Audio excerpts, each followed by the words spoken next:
तो आज 7 जुलाई को 2024 का ये पेपर 2 वालों का सीडीपी है, क्वेश्चन पेपर। तो सीडीपी के उम्मीद है कि बहुत सारों के अच्छे गए होंगे पेपर्स। और यहाँ पर हम इसे स्टार्ट करते हैं। ये जे सेट वालों का है, सेट जे। अपने अपने सेट अगर आपको देखना है तो आप उसको साइड में चेक कर सकते हैं, सेट्स। और इसमें सीक्वेंस जो होती है हर सेट की, जैसे कि ऊपर लिखा होगा, ऊपर जो सीक्वेंस होंगी, तो आप इसको अगर चेंज वे में भी अगर देखेंगे,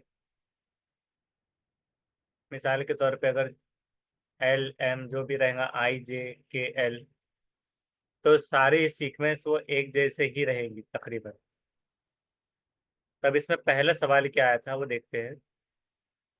तो सबसे फर्स्ट क्वेश्चन था, जो कि आपको अलग अलग सेट के हिसाब से ये सवाल ढूंढना है जब तक ये पढ़ा जाएगा तो। और उसको ढूंढकर हर सेट के हिसाब से जो रैंडम हुए होंगे क्वेश्चंस, उसको आप ढूंढकर निकालिए। पहला सवाल ये है कि विच ऑफ द फॉलोइंग,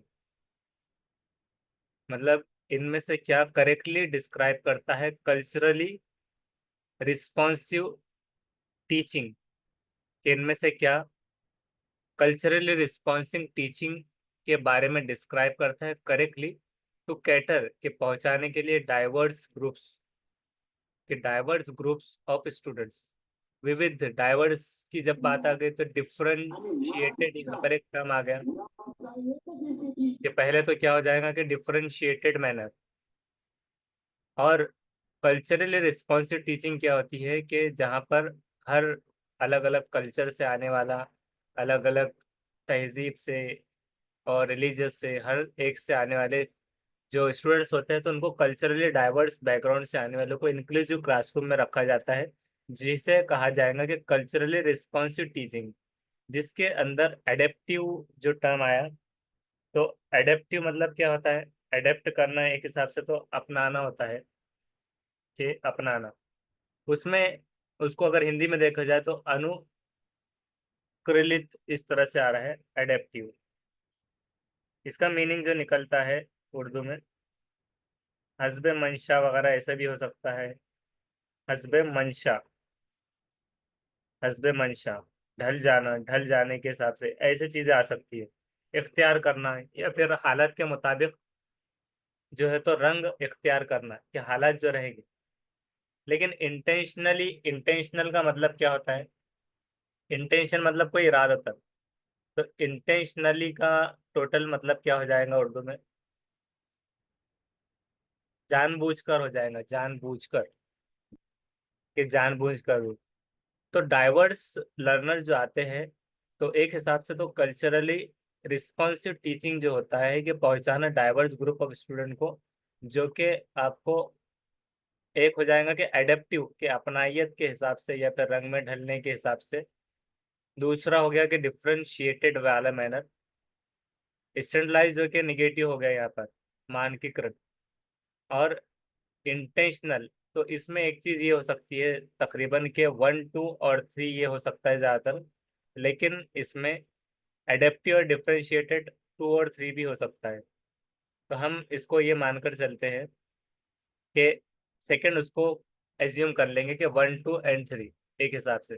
ज़्यादातर तो 2 एंड 3 होना चाहिए, लेकिन इंटेंशनल का इरादतन हो रहा है वो, तो इरादतन एक हिसाब से तो नहीं होना चाहिए, लेकिन अभी उसको एज्यूम कर लेंगे, सेकंड वाला इसको कर लेंगे, 1 2 एंड 3 वाला।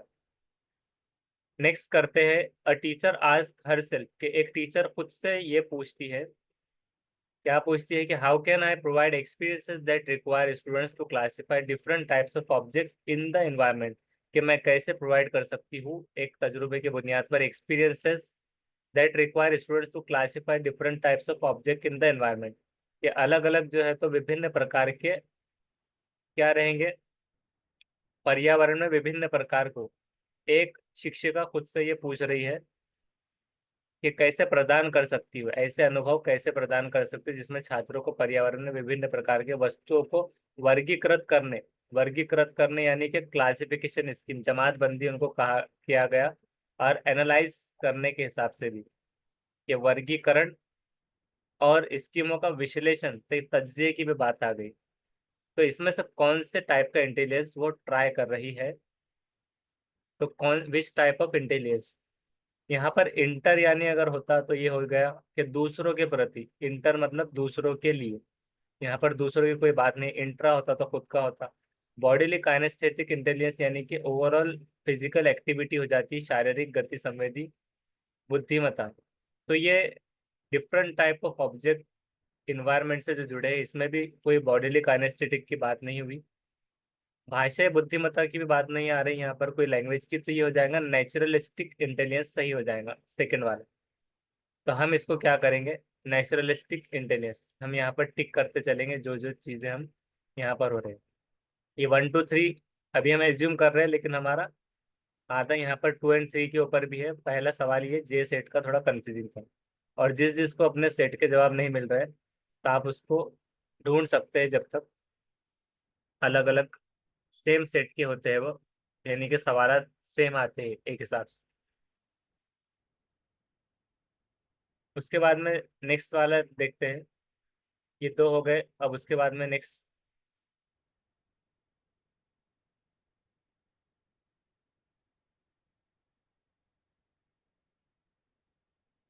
नेक्स्ट वाला क्या है, थर्ड, कि टीचर शुड इनकरेज डिबेट्स। तो क्या हो गई, अच्छी बात हो गई इनकरेज करना, डिबेट डिस्कशन और कोलेब्रेशन भी, तीनों पॉजिटिव बात है कि डिबेट्स, बहस, डिस्कशन और कोलेब्रेशन स्टूडेंट्स के बीच में।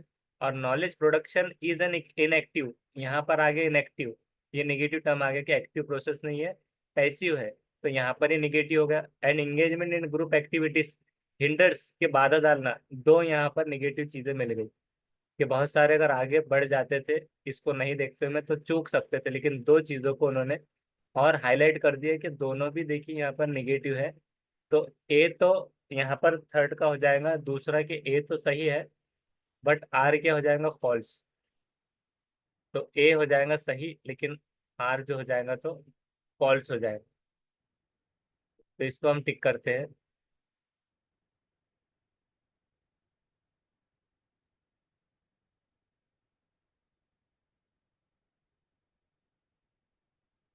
तो ये सेकंड ले लेते हैं। उसके बाद में चलते हैं नेक्स्ट। नेक्स्ट है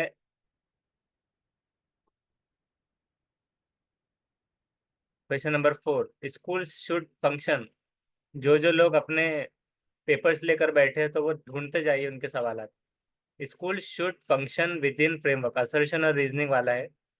school should function with in framework which assess the finished product and learning outcome, कि क्या कहा जा रहा है कि स्कूलों को उस ढांचे के भीतर कार्य करना चाहिए जो तैयार उत्पाद और सीखने के परिश्रमों की आकलन करते हैं। तो ये क्या रहेगा, फिनिश प्रोडक्ट, ये सही बात होगी, सही बात है। उसके बाद में है नेक्स्ट कि learning is tightly sequential and hierarchical. तो लर्निंग क्या होता है कि सीक्वेंशियल होता है और हायरार्किकल भी होता है, ये दोनों चीजें सही हो गई। तो ये हमारा जवाब क्या हो जाएगा, दोनों सही है, और ए जो है तो इसकी व्याख्या कर रहा है, तो हम इसको ले लेंगे और इसको थोड़ा सा हम बोल्ड कर देते थे। ये देखिए ये वाला हो गया, ए सही है, उसका रीजनिंग भी सही है, और ये इसकी व्याख्या कर रहा है, ये सही जवाब है। उसके बाद में नेक्स्ट करते हैं। सुनीता का सवाल है कि सुनीता एक 12 साल की बच्ची है। Old girl shows exceptional musical ability. Exceptional यानी कि कुछ विशेष यहाँ पर गया गया कि विशेष संगीत, ये क्या कोई एक खास म्यूजिकल उसके अंदर एबिलिटी है। लेकिन आगे क्या बताया गया, both her parents are accomplished singers. तो अब अकम्पलिश का बहुत सारे उर्दू वालों को नहीं समझ में आता, वहां पर देखिए हिंदी में भी लिखा है कि सुनीता अपनी आवाज को बेहतर करने के लिए दोनों ही निपुण गायक है। अब यहाँ पर भी उनको नहीं मिला। तो निपुण गायक मतलब क्या है, अकम्पलिश का मतलब। तो अकम्पलिश का मतलब क्या होता है, मीनिंग इन उर्दू, उर्दू या हिंदी में, तो ये होता है कि पूरा मुकम्मल तौर पर या ऑलरेडी, वो क्या है कि ऑलरेडी क्या है, गायक है, ऐसे हम समझ सकते हैं कि अकम्पलिश सिंगर्स है वो, निपुण गायक है कि बहुत अच्छे बेहतरीन गायक है। And they send her for classes for voice training after school. और वो क्या कर रहे हैं, उस बच्ची को वॉइस ट्रेनिंग के लिए भी भेजते हैं स्कूल खत्म होने के बाद। जैसे कि अगर टीचर है तो टीचर ऐसे नहीं कि घर में पढ़ाएगा, वो उसको कहीं और भेज सकता है इम्प्रूवमेंट के लिए, पर्सनैलिटी वगैरह, languages. Her capabilities are most likely to be result of an interaction between. तो ये कैपेबिलिटीज किसका इंटरेक्शन का रिजल्ट है। अब यहाँ पर क्या हिंट दी गई थी कि दोनों भी पेरेंट्स भी सिंगर्स हैं, अच्छे गायक हैं। तो उस हिसाब से ये रोल आ जाएगा हेरिडिटी एंड एनवायरनमेंट के बेस पर, कि विरासती और एनवायरनमेंट का भी है। तो जो लोगों ने ग्रोथ मैचुरेशन वगैरह किया है तो ये सारा ये गलत हो जाएगा। उसके बाद में नेक्स्ट करते हैं six. Uh key commonality in पियाजे and Vygotskian theory is. Key commonality क्या होती है, कि क्या चीज कॉमन है पियाजे और वाइगोट्स्की की थ्योरी में, क्या मिलती है। तो बहुत सारों को ऐसा लग रहा होगा कि फोकस करता है प्रोग्रेस वगैरह, ये नहीं है। इंगेजमेंट ओन लर्निंग में भी नहीं होता, ये भी गलत है। बल्कि इसका ये रहेगा कि उनके व्यूज जो है relationship between language and thought. तो लैंग्वेज और थॉट की यहाँ पर बात आ रही होती है। प्याजे का भी थॉट के ऊपर सिद्धांत है, और लैंग्वेज के ऊपर भी वाइगोट्स्की का प्राइवेट स्पीच। तो लैंग्वेज एंड थॉट का व्यू रिलेशनशिप यहाँ पर ये मिलता है कॉमनलिटी। तो ये कॉमन आ जाएगा, ओन लर्निंग नहीं होगा इस तरह से। अब नेक्स्ट क्वेश्चन नंबर सेवेंथ ढूंढिए। तो सेवेंथ क्वेश्चन इसमें ढूंढ के देखना है आपको, विच of the following is a correctly match pair. इनमें से क्या एक करेक्टली मैच पेयर है। तो पहला क्या है कि नॉर्म रेफरेंस असेसमेंट जो होता है वो कंपेयर करता है performance to that of peer. पहला वाला ही सही हो गया। कि पहली बात क्या होगी कि नॉर्म रेफरेंस असेसमेंट क्या करता है कि कंपेयर करता है परफॉर्मेंस का अपने साथियों के साथ। किसके साथ, सहपाठियों के साथ, साथियों के साथ प्रदर्शन की तुलना कर रहा होता है। फॉर्मेटिव असेसमेंट तो ड्यूरिंग का होता है, तो बिफोर एंड आफ्टर यहाँ पर आ गया तो ये गलत हो गया।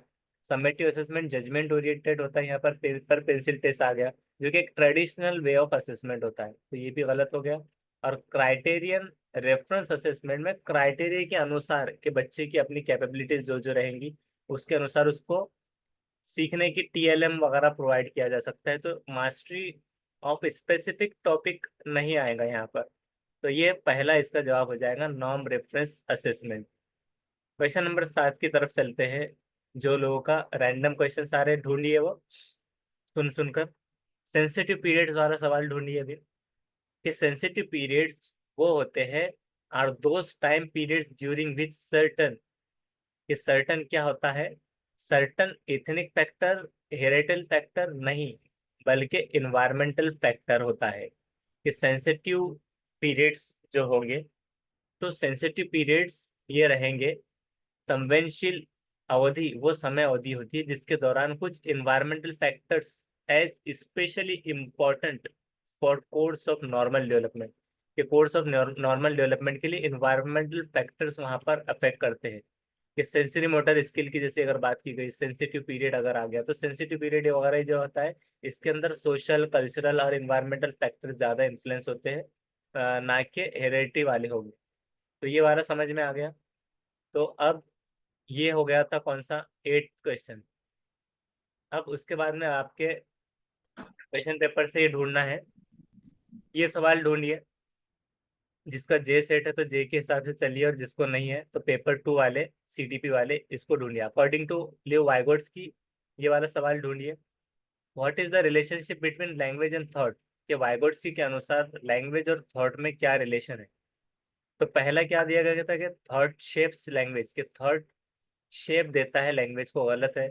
Language and thoughts are independent of each other, ये बहुत ही क्रिटिक, मतलब ऐसा सवाल पूछा गया था जैसे कि कल बताया गया था कि रूट बेस पर या फिर उसका बुनियादी लेवल पर सवाल आएंगे और उसको ट्रिकी वे में पूछेंगे। तो वैसा ही किया उन्होंने। उन्होंने क्या किया कि language and thoughts are complex interrelated process of development. तो हेरिडिटी और इन्वायरमेंटल इन्वायरमेंट दोनों इंटर रिलेटेड होते हैं, तो बहुत सारों को ये कंफ्यूज करने रखा गया था कि complex interrelated process of development नहीं होती, डज नॉट शेप थॉट, ये तो बिल्कुल निगेटिव हो गया। लेकिन स्टूडेंट्स कहाँ पर कंफ्यूज हो गए थे, 1, 2 एंड 3 में। बहुत सारों ने देखिए यहाँ पर पेपर में टिक किया है थॉट शेप्स लैंग्वेज, गलत है। Language and thought are complex interrelated process of development, complex interrelated process भी नहीं है, बल्कि लैंग्वेज और थॉट्स वाइगोत्स्की के अनुसार, ये थ्योरी में भी आता है, ये होगा इंडिपेंडेंट होते हैं, दोनों भी एक दूसरे से आजादाना होते हैं, इंडिपेंडेंट होते हैं। तो इसका जवाब ये था 9th वन का। उसी तरह से अब नेक्स्ट क्वेश्चन आप आपके क्वेश्चन पेपर से ढूंढिए कि इंक्लूसिव क्लासरूम वाला। इंक्लूसिव क्लासरूम क्या होता है? तो इंक्लूसिव क्लासरूम क्या होता है? पहला था कि is an educational program offer to cater the needs of special children, कि यहाँ पर इंक्लूसिव में तो सब शामिल होते हैं, लेकिन यहाँ पर नीड्स ऑफ एजुकेशनल प्रोग्राम देखकर ये कैंडिडेट ने क्या किया, यहाँ पर टिक कर दिया, देखिए। लेकिन उन्होंने गलत करा था कि नीड्स ऑफ स्पेशल चिल्ड्रन, की सिर्फ स्पेशल चिल्ड्रन की बात की गई, जबकि वहां पर नॉर्मल चिल्ड्रन भी होते, तो ये गलत हो गया। Are mean to offer differentiated instruction as per individual differences, के इंडिविजुअल डिफरेंसेस के आधार पर उनको चीजें मुहैया करवाना, अलग अलग भिन्नताओं के अनुसार विभेदित निर्देश दिए जाना, ये भी गलत है। Aim to remove all kinds of differences among the children, कि बहुत सारों को भी ये भी लग रहा होगा कि रिमूव कर देना, तो रिमूव नहीं हो पाएगा डिफरेंसेस। बच्चों के हर तरह की विभिन्नता को दूर करने का लक्ष्य भी नहीं रहेगा, बल्कि उसका है 4, कि रिकॉग्नाइज करना that every child will learn at the same rate and at the same time, कि सेम टाइम पर सेम पेस ऑफ स्पीड में, रफ्तार में, गति में, और उसके इस तरह से चल रहा है, यानी तो हो जाएगा 4th वन इज करेक्ट। तो यहाँ पर इसका था 4th। उसी तरह से अब नेक्स्ट करते हैं 11th। In progressive education children are perceived as, कि प्रोग्रेसिव एजुकेशन में, प्रगतिशील शिक्षा में बच्चों को किस तरह से देखा जाता है? तो क्या वो compliant and capable of only consuming knowledge, की ये बात क्या कर दी गई कि आज्ञाकारी, एक तो अता तो फर्मा बरदारी वाला फर्मा बरदार बता दिया गया, और केवल ज्ञान का उपभोग करने में सक्षम, कि वो क्या करेगा कि कंज्यूम करेगा नॉलेज, सिर्फ ओनली कंज्यूमिंग, मतलब उसकी कोई चीज नहीं आ गई, उसको दे दिया गया, जैसे कि एक दुकानदार कोई प्रोडक्ट उठा के दे देता है, सामने वाला उसको कैरी बैग में डालकर घर ला लेता है, तो वैसे नहीं, बल्कि वहां पर उसका इंटरेक्शन भी होगा, खुद से भी वो कुछ करेगा। और लास्ट में क्या था कि इनोसेंट एंड डिपेंडेंट, कि मासूम और एक डिपेंडेंट, कि उसकी हर बार मदद की जा रही है, मासूम हो गया है। Vulnerable and in need of protection, vulnerable मतलब कमजोर हो गया यहाँ पर, और उसको जरूरत है कि सुरक्षा की, ये भी नहीं, बल्कि प्रोग्रेसिव एजुकेशन में चिल्ड्रन को देखा जाएगा किस तरह से वो हो जाएगा कि knowledgeable and meaning maker, knowledgeable और मीनिंग मेकर के तौर पर ये देखा जाएगा, तो हो जाएगा सेकंड वन इज राइट। उसी तरह से अब नेक्स्ट करते हैं 12th वन, असर्शन और रीजनिंग वाला। पहला है असर्शन कि teacher should give a lot of opportunities to children for experimentation and discuss examples and non example. तो बहुत अच्छी बात है कि बहुत सारी लॉट्स ऑफ अपॉर्चुनिटीज दी जा रही है उनको एक्सपेरिमेंटेशन और डिस्कस करने, एग्जाम्पल और नॉन एग्जाम्पल की तरफ भी, उदाहरण और गैर उदाहरण के लिए भी। तो उसी तरह से दूसरा क्या है, a constructive way of dealing with misconception in children is to provide counter example, के कंस्ट्रक्टिव वे क्या रहेगा कि गलत धारणाओं से निपटने का एक रचनात्मक तरीका विपरीत उदाहरण का प्रदान करेगा। तो 12th का हम कर देंगे लास्ट वन के, दोनों भी बोथ ए एंड आर दोनों भी सही है, और जो है तो आर करेक्ट एक्सप्लेनेशन है ए का, तो हम इसको कर देंगे 4th वन, तो 4th हो जाएगा सही जवाब। उसी तरह से अब नेक्स्ट क्वेश्चन की तरफ चलते हैं, जो स्टूडेंट आवाज से ढूंढकर निकालिए अपने क्वेश्चंस जो चल रहा है। अब ये वाला क्वेश्चन निकालिए ढूंढकर, सबके पास रैंडम होगा वो अलग अलग सेट्स में। Change and stability in emotion, के भावनाओं और व्यक्तित्व, इमोशंस और पर्सनालिटी में, कहाँ पर change and stability in emotions, personality and social relationship, तीन चीजों की बात की जा रही है, कि जब भी अगर स्टेबिलिटी की बात आती है, चेंज और स्टेबिलिटी, के भावनाओं, व्यक्तित्व और सामाजिक संबंधों में परिवर्तन और स्थिरता किस विकास में शामिल है?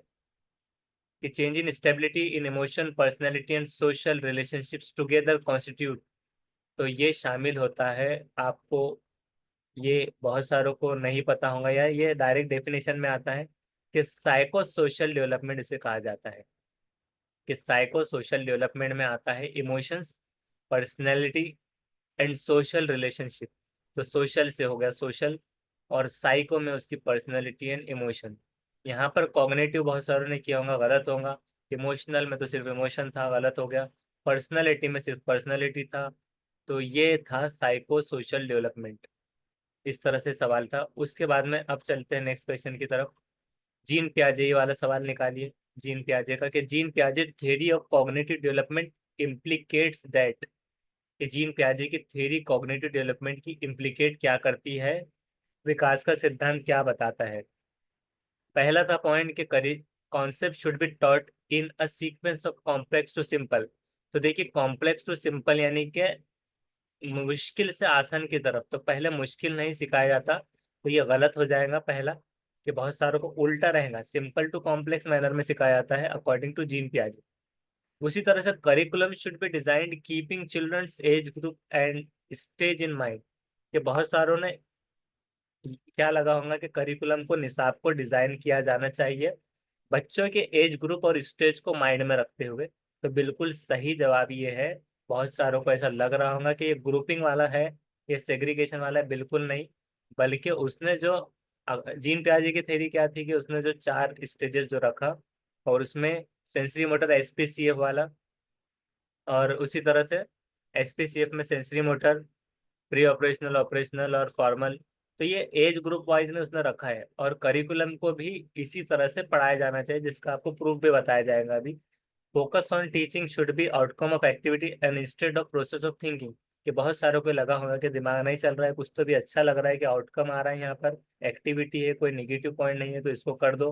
तो बिल्कुल गलत किया है यहाँ पर जिन्होंने किया है, कि शिक्षण का बल गतिविधि के परिणाम पर होना चाहिए, ना कि सोच की प्रक्रिया पर। तो क्या कह रहे हैं कि परिणाम, नतीजे पे होना, सोचने को महत्व मत दो, इंस्टेड ऑफ प्रोसेसिंग।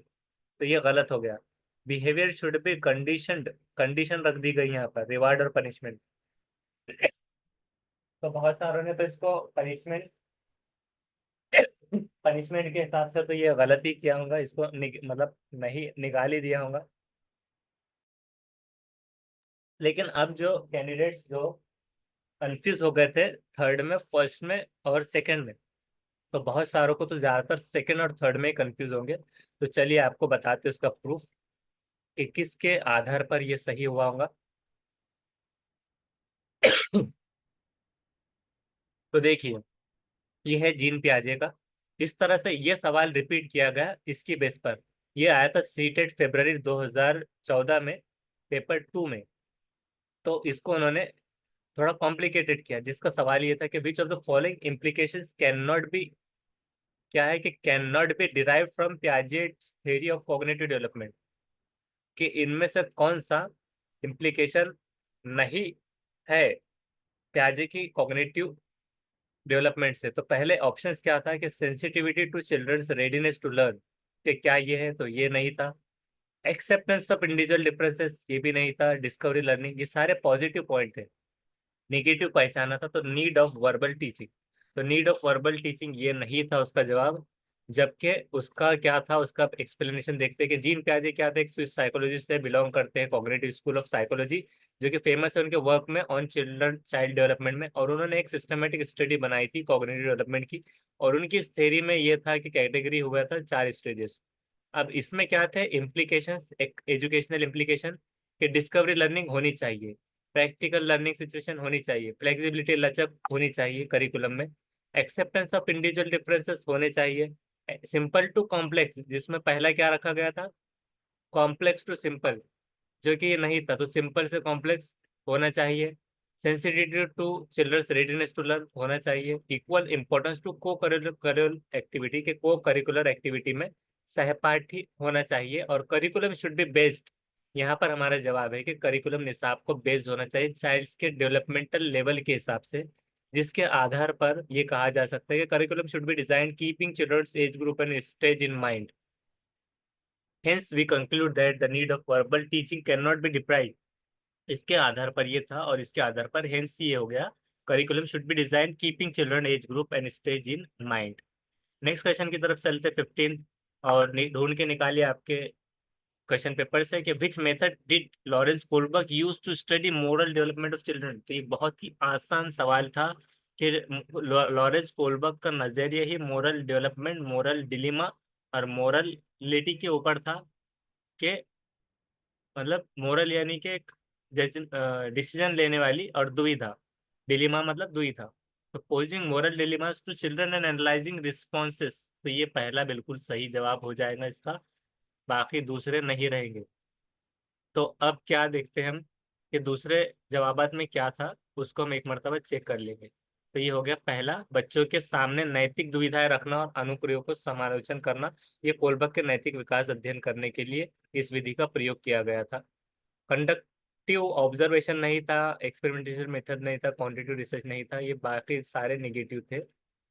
अब चलते हैं नेक्स्ट क्वेश्चन पर। नेक्स्ट क्वेश्चन है कि अकॉर्डिंग टू जीन पियाजे, how are children different from adult, कि बड़ों से कैसे, पियाजे के अनुसार बच्चे वयस्कों के से किस प्रकार भिन्न है।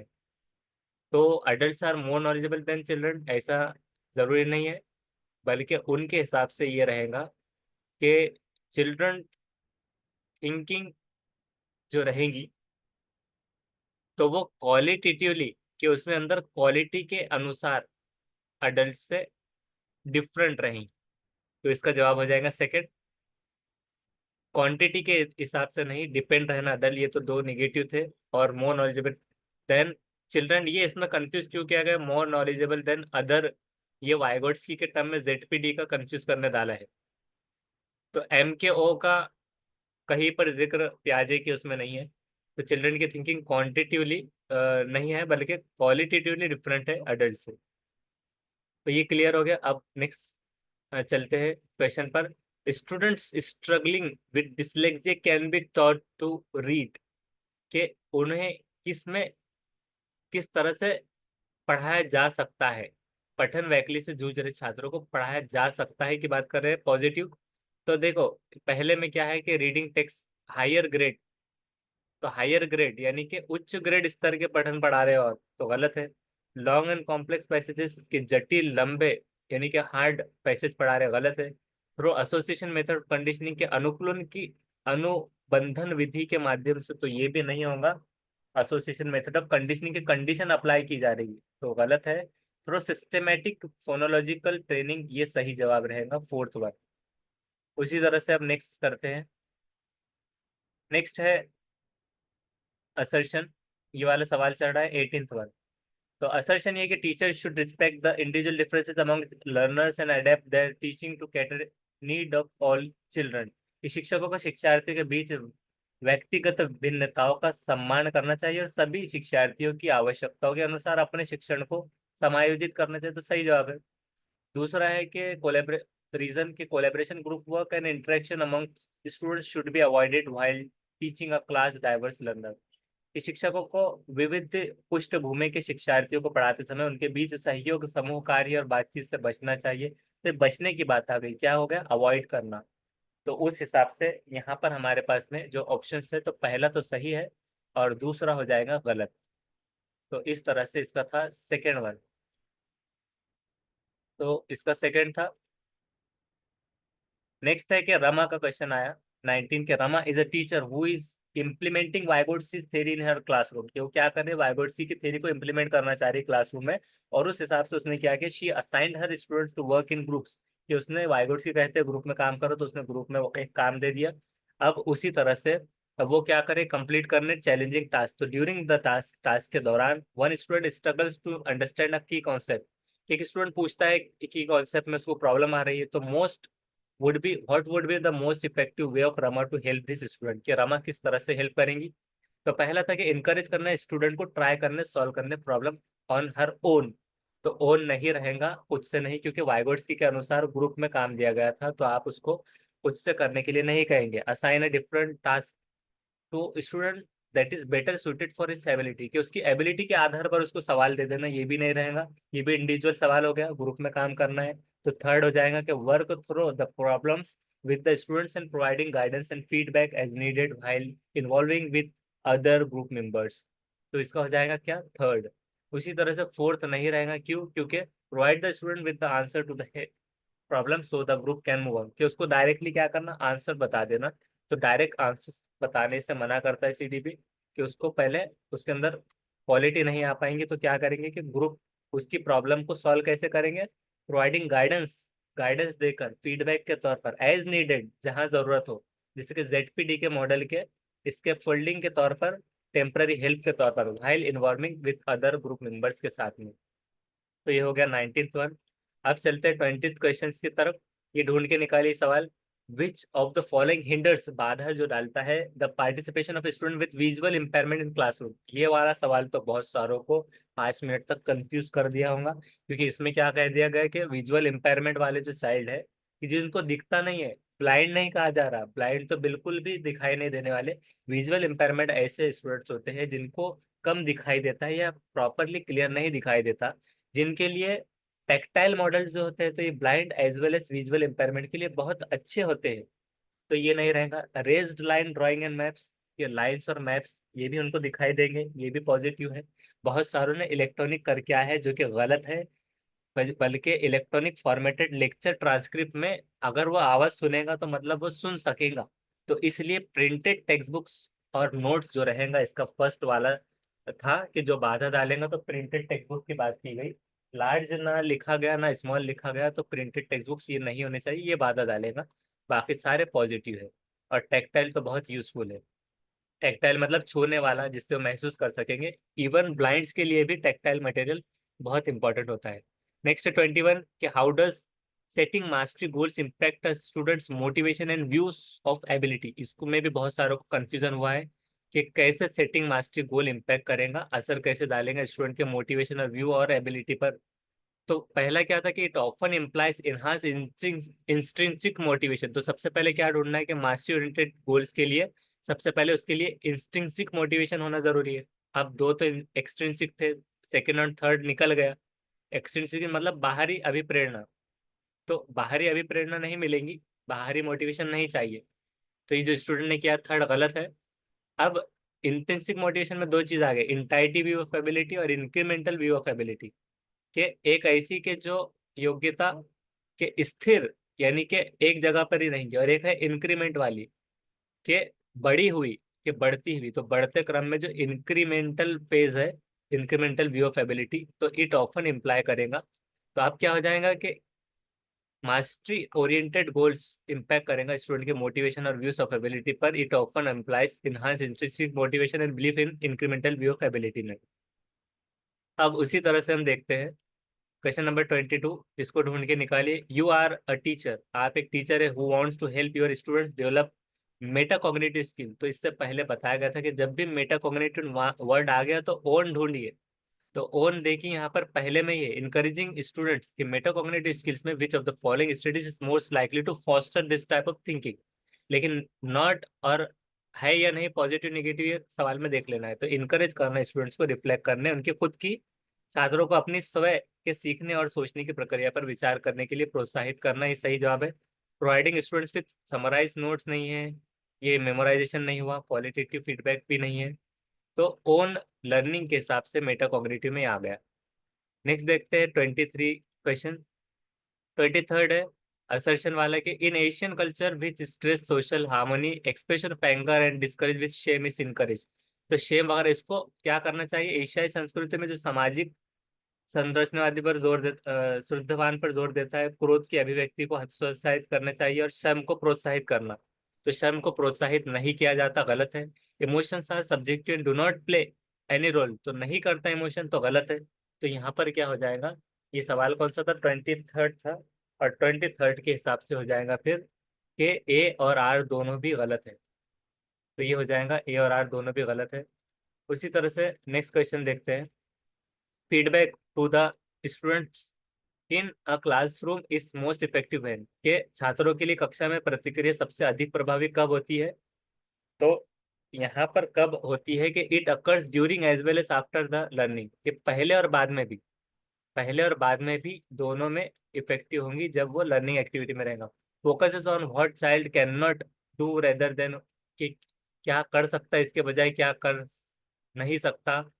क्या है कि इस बात पर ध्यान केंद्रित करता है बच्चा क्या नहीं कर सकता के बजाय क्या कर सकता है। तो क्या नहीं कर सकता छोड़ देना है और क्या कर सकता है ये देखना है, ये गलत हो गई, मतलब उसकी गलतियों पर पर्दा डालना। It centres around test and exams, तो ये भी नहीं रहेगा। कॉम्पेरेटिव रैंक भी नहीं रहेगा, तो पहला हो जाएगा इसका, क्या रहेगा, first. It occurs during as well as after. तो ये हो गया। उसके बाद अब 25th क्वेश्चन देखते हैं। कंस्ट्रक्टिव टीचिंग मेथड लीड्स किस में करता है? ये सबसे आसान था, इसका डिस्कवरी बिल्कुल सही किया है आप लोगों ने, क्योंकि बाकी सब रोड रिसेप्टिव मीनिंगफुलनेस, मीनिंगलेस, यहाँ पर लेस था, फुल नहीं था, तो ये गलत हो गया। रोड रट्टा मारना भी गलत हो गया। रिसेप्टिव यानी ग्रहणशील, हासिल करने वाला, तो डिस्कवरी सबसे पॉजिटिव है, इसलिए डिस्कवरी हो जाएगा जितनों ने डिस्कवरी किया है। उसी तरह से अब 26 क्वेश्चन देखते हैं।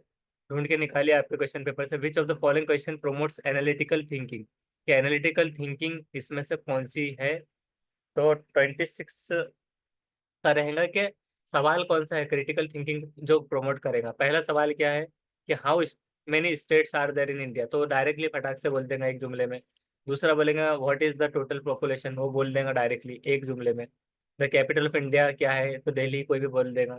लेकिन उससे पूछना रीजन, तो what are the various causes of increase of population India, क्या क्या हो सकते हैं, तो रीजन बेस्ड जो क्वेश्चन होता है वो होता है एनालिटिकल थिंकिंग क्रिएटिव क्वेश्चन। उसी तरह से आप लोगों के सेट से ढूंढ के निकालिए ये सवाल। Which learning strategy involve children teaching others what they have learn, कि कौन सी लर्निंग स्ट्रेटेजी इन्वॉल्व होती है चिल्ड्रन में, कि टीचिंग में, कि क्या उन्होंने सीखा है। तो रेसिप्रोकल की बात करते हैं वाइगोट्स्की के नजरिए से। बहुत सारों ने इसको मिस कर दिया होगा जिन्होंने बिल्कुल पढ़ा ही नहीं, कि रेसिप्रोकल कभी सुना ही नहीं, तो करना क्यों। तो पारस्परिक शिक्षा ये वाइगोट्स्की के टर्म के हिसाब से इन्वॉल्व होता है, कि उन्होंने teaching others, children teaching others what they have learn, ये स्ट्रेटेजी रेसिप्रोकल में आती है। रोड तो निगेटिव था, एक्सपोजिटरी भी नहीं था, कंडीशन भी नहीं। उसी तरह से अब हो जाएगा 28th 1, कि विच of the following statement is correct regarding autism. तो ऑटिज्म में कल ही बता दिया गया था कि जितने भी सवाल और जितने भी डिसेबिलिटीज होते हैं, तो सारे जुड़े होते हैं न्यूरोलॉजिकल, न्यूरो डेवलपमेंटल से। तो ऑटिज्म क्या है? न्यूरो डेवलपमेंट डिसऑर्डर है। ये जितनों ने किया है सही जवाब है। जितनों ने ये किया है कि सोलली पूरा डिपेंड किस पे होता है, इन्वायरमेंटल फैक्टर पर, तो केवल वातावरण कारकों पर होता है, ये गलत था।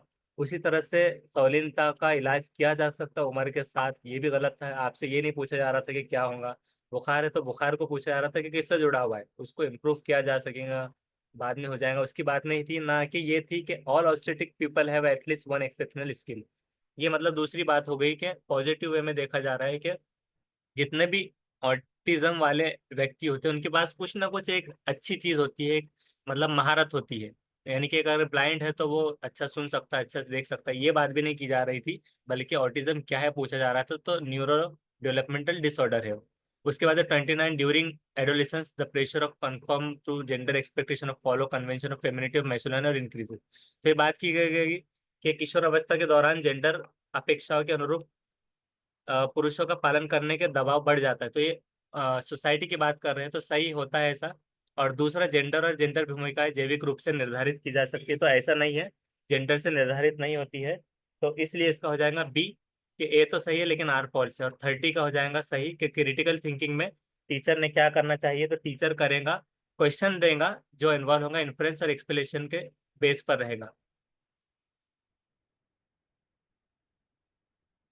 डिस्करेज नहीं करेगा और अवॉइड भी नहीं करेंगे। आज ओनली दो क्वेश्चन ये वाले निगेटिव थे, तो give questions that involves inference